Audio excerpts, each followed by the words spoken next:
మళ్ళీ మళ్ళీ ఈ రాష్ట్ర ప్రజలు వారికి కృతజ్ఞతలు చెప్తూ ఉంటారు. మన చంద్రబాబు గారు, మన పవన్ కళ్యాణ్ గారు ప్రత్యేకంగా కృతజ్ఞతలు చెప్పారు. అలాగే వేదికకి కుడివైపునున్నటువంటి ప్రముఖులు అందరి దగ్గరికి కూడా పేరు పేరున వెళ్ళి పలకరిస్తున్నటువంటి శుభవేళ. పద్మభూషణ్ మన megastar Chiranjeevi, megastar power star, అటు మెగాస్టార్ ఇటు power star.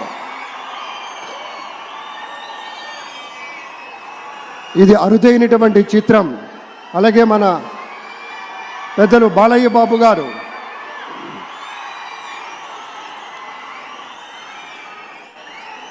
Super star Thalaivar Rajinikanth గారిని పలకరిస్తున్నారు ప్రధాని. వారి దంపతుల్ని లేడీస్ అండ్ జెంటిల్మెన్ మనస్ఫూర్తిగా వారి శుభకామనలు అందుకుంటూ మన బాలయ్య బాబుతోటి కరచాలనం చేస్తూ ముందు